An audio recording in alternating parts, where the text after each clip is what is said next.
What's going on YouTube? My name is FG3000. I'm back in the place to be and welcome back to Knights Chronicle. Now in today's video we got a few different things going on, but the most important thing is this extremely time limited event called the Advent Spirit Trade. Now pay no attention to this time right here. This is the time that the store closes, but the actual event itself only lasts today and tomorrow. So you absolutely want to get in here no matter if you're a pay to player or a free to play player, because this is a really easy way to get Advent characters. So extremely straightforward. You defeat the 1-star, 2-star, or 3-star Advent dungeons. Those dungeons drop these crystals, and in turn, you can use these crystals to purchase rare Advents, super rare Advents, and then of course Sinclair himself. So I know I sound like a broken record. I've said this multiple times across multiple videos, but this game is so friendly to free-to-play players. This is like everyone gets themselves a free SSR Sinclair, and I know what you might say that, hey FG, technically Sinclair has always been free. Yeah, all right, you got me, you're right. However, there might have been a bunch of free-to-play players that didn't have the power to do the Sinclair Advent when it was around. So this is a way that you can easily get him. There's no reason for you not to get Sinclair, and in turn you can use him as a character, or you can use him as fodder to get yourself up to a 5-star and a 6-star purple for another character that you might prefer. So this is fantastic. So doing the math, so let's kind of go back through this here. So you can only do 5 each of the SR and the R, and only 7 total of the Sinclair. So 7 total and 5 each of these each day. So since there's only 2 days, you can get 10 SRs, 10 rares, and then 7 Sinclair. So the exact crystal count is 1840. So that's all the crystals you need. Get exactly 1840 or as close as you possibly can, and then you can clear out the store both days. So I'm gonna go ahead and just get myself, woo, 1.2 million. Holy crap. Ooh, White Knight. Wait a minute. FG just got a new idea. Can I make a PvP team that's all White Knights now? I mean, I've always could have. So I can have Sinclair, Ramu, Marduk, and then, yes, I can. 1, 2, 3, 4, 5. I have to use the whole team. Rebecca, you're there. I think it's time to do a full White Knight team. I'm just gonna be using all my resources all over the place. I'm never gonna have a powerful team, but I think I wanna make a PvP team that's all White Knights to see how they synergize together. They don't actually have a passive that makes them like anything, you know what I mean? Like there's no synergy. They're not all the same color. They don't have anything that kind of synergizes them together. But I could be wrong. Maybe I need to look at those abilities a little bit better. So that's that. I also have my SSR ticket that I totally forgot to open a couple of days ago. So let's do all of that. Let's do a few summons here. So we'll go ahead and do our typical daily video summon. Go ahead and knock this out. See if we get a free SSR. Once again, I did not check to see which way that's supposed to turn for an SSR. I'm gonna read the comments and hopefully someone tells me again for the 4th time. that's my bad. That's my bad.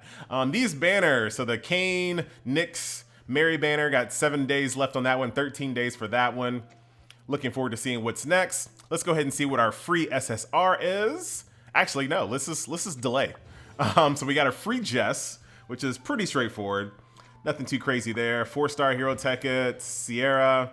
And then here is our last SSR character that I forgot to check in on a previous video, but let's see what it is. Marduk. So yeah, I'm gonna do that full White Knight team. Marduk is like, yo, do it. All right, we're gonna do a full White Knight team very soon. So let's go ahead and collect everything else. All of our Sinclairs. I'm pretty hype about this because I was not, either I wasn't strong enough or I wasn't paying attention enough when Sinclair was out to get him. So now, feels good, man. Feels good. All right, so let's take a look at Sinclair. So here he is in base form, Super Saiyan 1 and Super Saiyan 2. Leadership skill increases dark/fire allies attack by 20%. Pretty basic. Passive number 1, Executioners, 50% chance to ignore the target's defense when attacking. Inflicts a 50% additional damage when attacking a cursed target. Okay. Proclamation of Death, a 75% chance to apply Looming Death to the target for 2 turns upon using Bluster when the caster's HP is 50% or less.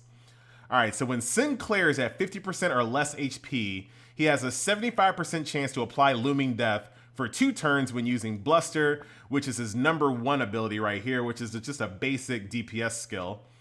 Interesting, okay. His number 2 inflicts damage equal to 200% to one target with a 35% chance to brand for 30%. All right, hold on. So we got Cursed, we got Looming Death, we got Brand. All right, for the sake of this video, because you guys know, I clearly know what all the debuffs in the game do like the back of my hand. Of course, I'm only doing this stuff for you guys, but let's just double check what all that stuff means. All right, so Brand increases damage taken. All right, got it.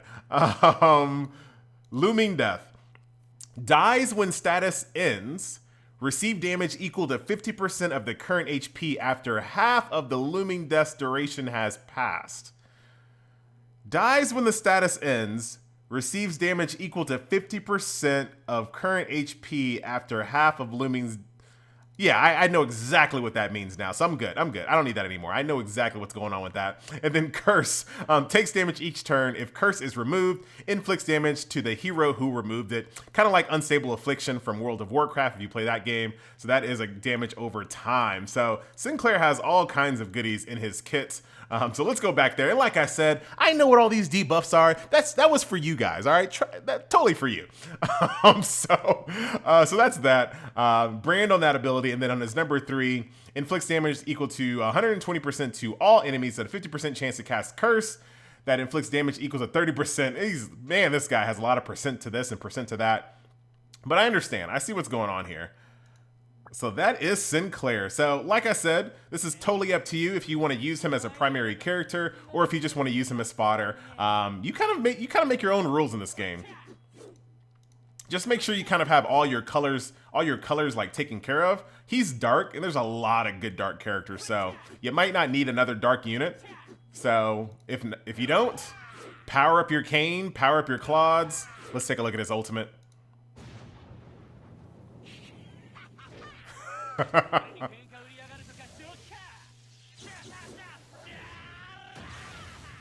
Awesome. So as for me, I'm gonna use them. Because I really do want to do my White Knight team for PvP and just for giggles. So I'm gonna have a full White Knight team. So I'm gonna use Sinclair, and I might just pour all of his dupes. I'm not sure yet. We'll have to see. Maybe I don't know. We'll take a look at that later, but I'm definitely going to have at least one Sinclair powered all the way up.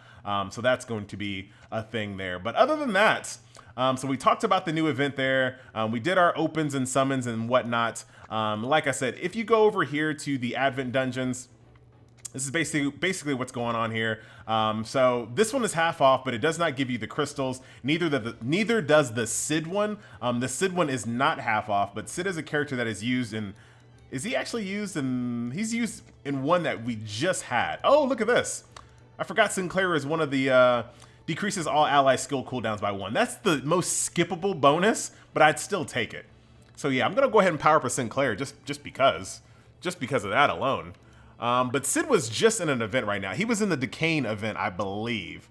He was a bonus in that one, but I forgot what he did. And I could be completely making that up. So if I am... just disregard that part of the video. Disregard it.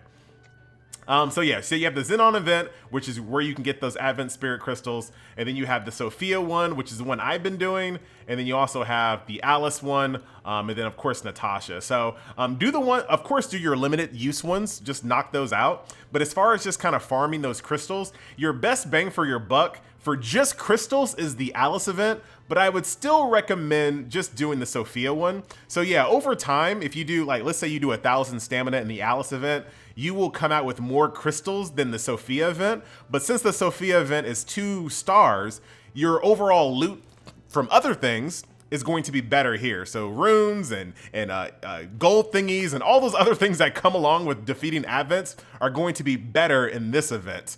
So this is the one I think you should actually farm, and it's super, super easy. So we'll just kind of run through this really quick. Maybe? I'm lagging out. The game doesn't like me. The game does like me.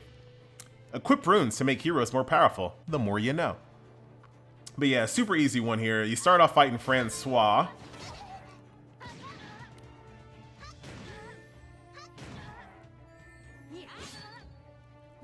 As you can see, going down pretty easy. As long as you have a decent team, even if you're brand new, You should be able to kind of skate past this one. You might not be able to auto it if you're brand new, but most people should be able to beat this, especially right now, because the evolution stage drops 2 times material, so you got a lot of resources to be able to power up units in order to do this, so should be pretty easy.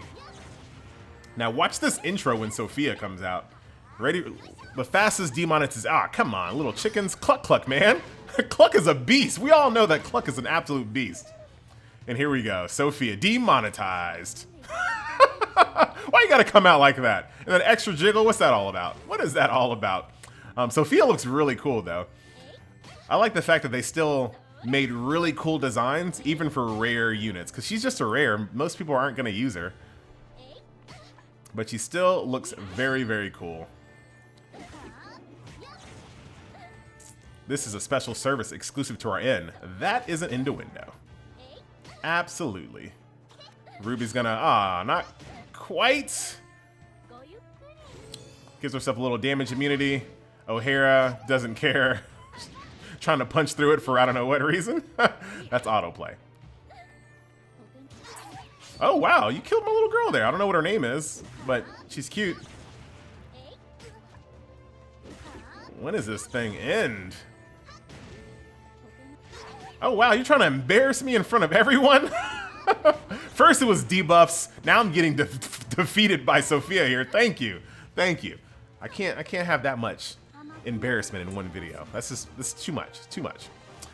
So there you have it. Oops, I'm out of stamina, but you get your little crystals. You get your Advent Essence. There's some green Wind Essence, some Dark Insignias, a little bit of gold there, and a little bit of EXP. So I think this is the best one to do because of all the other loot that comes along with it. And of course, you know, the crystals as well. So that will do it. Ladies and gentlemen, boys and girls, once again, my name is FG3000. I want to thank you so much for watching. Next video, we're gonna bring out our Cynthia and get her ready to go. As you can see, I got her up to level 60, 4 purple stars, 2 more stars to go. As far as runes, as you can see, not quite ready, not quite ready for prime time, but she absolutely will get there. Here's the breakdown of talents. I know I did a few of these in the first video, but mostly 2 stars. I did get a 3-star Gladiator's Technique, 2-star Blade Twister. I really need to kind of invest a little bit more in that. But I cannot wait to see how Cynthia performs in PvP. So that will do it, and she will be basically the star of the next video. Where'd she go? She'll be the star of next video. It'll be all about PvP and how she performs. So that will do it. Once again, guys, my name is FG3000. Thank you so much for watching, and I will see you guys next video. Later.